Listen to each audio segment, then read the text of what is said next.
So in that context comes something that's quite intriguing, which is what I'm going to call an historical romance. And this is the love of what used to be. This is the belief that we can go back to the way our grandparents were. And all of us say this, we hear each other say this when we start to think about the uncertainty of the future. It's like, well, we used to grow all our food, we used to do all of this stuff. There's a lot of things we can learn from that. And I don't know how many of you have grown up on farms where you raised most of what you ate, and that it's a very different kind of life.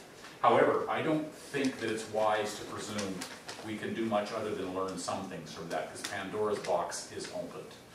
This is a real picture of the lives of a good deal of maybe all of us in a snapshot occasionally, but a very significant majority of North America.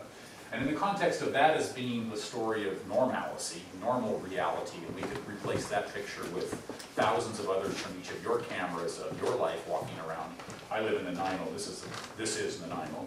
So the dynamic here is an interesting sort of story. Once that's become normal, going back to where our grandparents lived, and the actual things that didn't have that we consider normal, probably is not viable. So it's not a matter of going back, it's going to be a matter of moving forward to something else.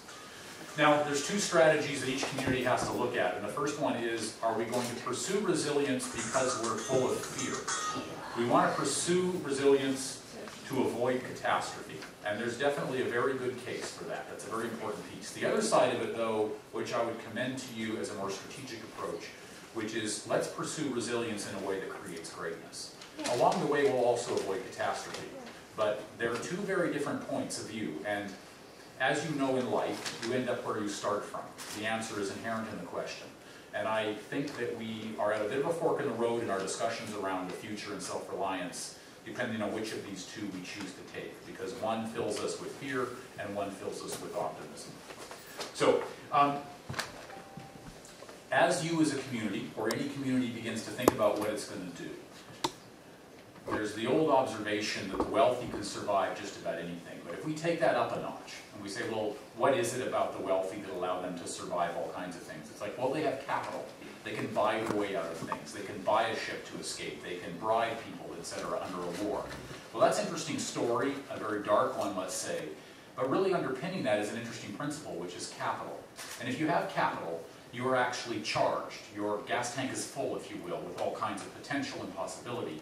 I think for a community moving forward to resilience, there's a much more optimistic and positive story around capital. And it's not just economic capital. In fact, economic capital is a natural outgrowth of social capital. And neither of those, in the long term, can be held healthy without a very strong natural capital. So you're familiar with the sort of triple capital discussions.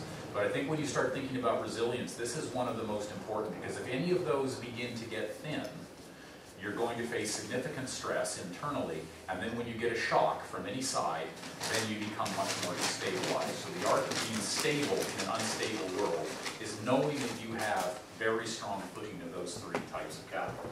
Now let's talk about ecological capital first. This is a classic structure of ecological capital. And when you think about the Comox Valley or any community in terms of what you have, this is an interesting kind of diagnosis tool. How strong is your ecological capital? How is the air? How is the soil? How is the water? How are the different habitats for flora and fauna? How is this working? Where are the stresses, and how do we begin to make sure that they are solid? Because if they're solid, there's so much that this brings, not only physically, resource-wise, etc., to the economy, but there's a powerful spiritual health that comes to a community that has these systems intact, that has these systems whole. And the sophistication and mystery of being alive when you're surrounded by a very strong ecosystem is quite deep, and it's significantly different than being surrounded by a gas station garden. They just don't offer the same power or the same resilience or the same opportunity. So this becomes one of the first and foundational questions about how do you make your community more resilient. The next one then, of course, is going to be the socio-cultural. Now this is a very big world of issues to talk about, and everyone has an opinion on both what should be in that list as well as what's most important. I just offer you maybe 6 or half dozen here. A resilient community will have a very strong set of learning capital systems in place. There will be many organizations. Many of you will have read Paul Hawkins' recent book on essentially this movement of organizations around saving the world, particularly ecosystems, that nobody saw coming, and it's just this huge movement. So that sort of list begins, if each one of those begins to be healthy in your community, and they're all individual challenges, but you have the roots of all of them, then you begin to get something that's very coherent, very responsive, and can respond to many different shocks and actually hold things together. Studies have shown that people who have fewer social networks, when they lose their job, when something hits them, they are much faster to end up essentially off the rails and down on the skids or on the welfare lines or really homeless than those who simply knew more people, because there's a much more of a resilience and a support system in there. The final one then is, of course, local economic capital and how do you build that capital base. This gets maligned in the traditional the 20th century model of economic development, but really it's the wealth and talent and capacity, and frankly it's how you trade value with each other to provide for each other collectively a better standard of living than you would each get if you had to do everything yourself. Now there's a whole bunch of different things here. One of the ones that I'm going to lead to in a moment, which I think is very interesting, is this one in the middle called reputation or identity. We're moving into an era where your town and regional identity and reputation is going to become one of the most important intangibles to your success and frankly to the culture of stewardship than we've ever seen before. This is true for every business. Your reputation, your brand value is worth a huge majority of actually the capitalization of your business.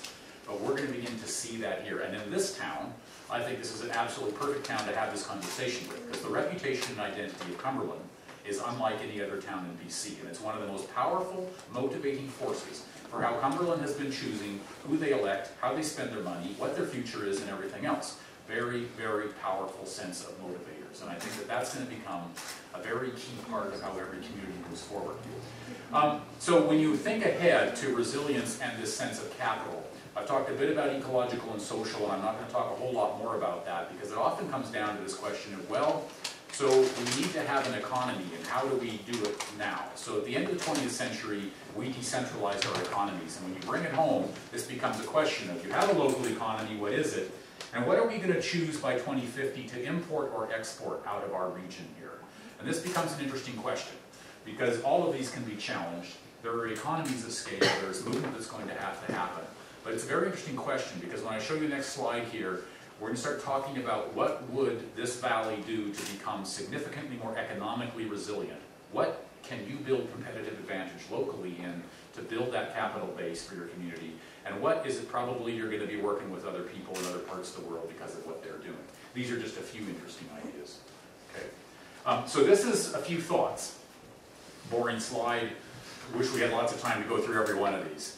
The list on the left is what I would propose to you to be the center point of your economic resilience that you start thinking about. And this would be, you can actually provide a very significant amount of your food and drink here in this area. And I'll get to a moment partly why that's really critical, but there's a lot of good reasons for why this is, both ecologically, but probably more socioeconomically. It's a very, very rich potential to begin to do that, to begin to bring home this. Now, over 40 years of careful, concerted strategy, you can get a long ways toward that. You have a massive richness of fuel and energy here, renewable, non-renewable, many different options, but relying on the actual lifeblood or metabolism of your economy for some foreign source that you have to pay increasingly more and more for is a non-resilient strategy. The more you are that secure, the better off you are in the long run. And this kind of whole list here, you each, I'm sure, could talk at length about each one of those. But you can, here within this valley, have a very strategic competitive advantage and a very powerful economy and sector in every one of those things if you work at it over time. If you don't actually actively kind of engage in a proactive plan, you will get some of this, but a good deal of it will remain offshore. And that becomes the interesting question around the conscious move toward resilience.